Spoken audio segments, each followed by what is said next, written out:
It's because what's quite funny is that I started working on Teesside about 10, 12 years ago.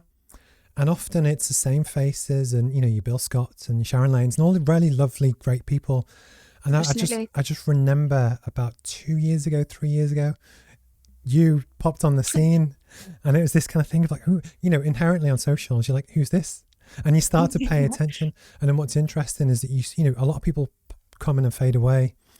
And then Mhm. actually we hadn't really spoken until about 6 months ago, maybe. And it was just, I knew with the podcast, I had to almost get to a point where I haven't invited, I wanted to wait until it was good before I invited good people on, because that's inherently kind of what I'm like. But it was just, so it's a pleasure to kind of speak to you and Well, almost, that's class. Thank you. but seeing, I saw you. I saw you on socials too. Just so you know.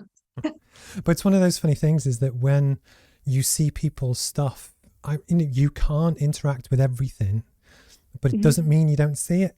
And this is one Yeah. of the things that, used to not annoy me, but where, you've got a massive following on socials, but you'll know certain people will see your stuff, but they won't like it. But it doesn't Yeah. mean that they don't see it or that they don't appreciate it. They just generally don't like stuff.